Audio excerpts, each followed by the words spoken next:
Je te rassure, tu n'es pas malade. Quoique, nous avons tous un niveau de déconnexion de soi. Cela se constate par la lâcheté de ne pas s'avouer à nous-mêmes qui nous sommes vraiment. La lâcheté de ne pas s'avouer que nous sommes dans un contexte inacceptable. Nous nous estimons être supérieurs, mais qui n'est qu'illusion. Nous minimisons et atténuons notre contexte. C'est un mécanisme de défense psychologique qui nous évite de ressentir des émotions très difficiles à gérer pour nous. Mais il faut l'accepter, surtout dans des cas difficiles. Viol. Le cerveau te retire la sensation d'être sali, souillé et humilié. Comment? En te faisant croire que tu étais consentante, que c'était ton fantasme, que tu étais très excité, que c'est la norme de la société, que la notion de respect est différente aujourd'hui. Le cerveau crée des barrières afin de nous protéger. Mais lorsqu'un collègue te parle mal devant tout le monde, que ton cerveau crée des barrières pour te protéger, c'est que ton cerveau, c'est qu'il ne te sait pas assez fort pour y faire face. Car pour y faire face, il faut pouvoir faire changer les choses. J'adresse cet audio à une personne qui a été victime de viol, à qui l'on a dit comment gérer ça, qu'on lui a minimisé, qu'on a essayé de lui faire changer ses normes de respect, de consentement et d'image, de pureté. Mais j'adresse aussi et surtout ce podcast à toutes les personnes qui m'écoutent, à ceux qui sont victimes de ces biais qui sont conçus pour nous protéger de gros traumas, mais qui sont présents dans la vie de tous les jours. Avez-vous conscience d'être protégé par des biais qui protègent l'esprit de viol, mais pour une bousculade ou un léger abaissement par des collègues? Pour vous, c'est comme porter une armure d'Iron Man pour une course à pied, parce que tu as peur de te fouler la cheville. Comment te sens-tu? Réfléchis à ça et réécoute ce podcast depuis le début.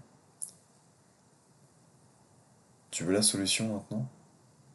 La solution, elle n'est pas miraculeuse et elle ne se trouve pas dans un e-book. Oui, parce que la majorité des personnes qui achètent des e-books sont ceux qui désirent trouver la solution miracle. Mais dès qu'on leur dit dans le e-book ou autre, bah, boss, 95% arrête. Et la solution, c'est de regarder ses peurs dans la vie, de regarder ses gros inconforts et d'y faire face. Commence par la boxe.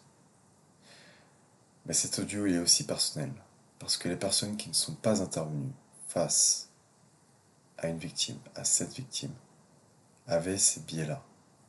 Ils n'ont pas protégé la victime. Regarde-toi devant le miroir et ose prétendre que tu ne fais pas partie de ces personnes-là. T'arrives à te regarder dans le miroir honnêtement et dire non, je ne fais pas partie de ces personnes-là. Moi, j'aurais intervenu.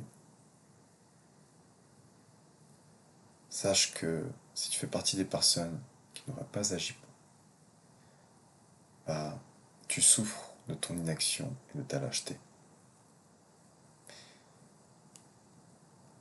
Tu as deux souffrances, celle de l'inaction et celle de l'action.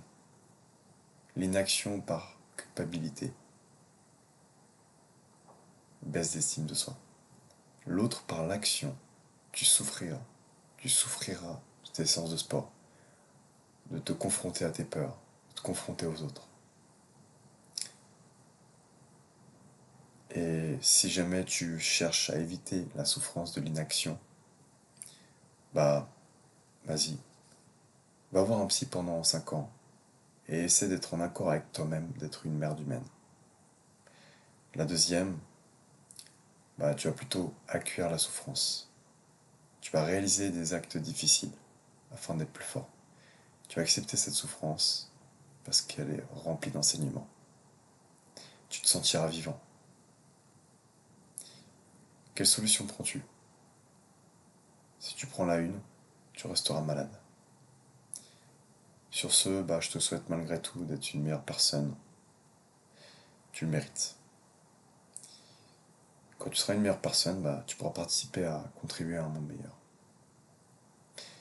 Merci à toi d'avoir écouté ce podcast et on se dit à la prochaine.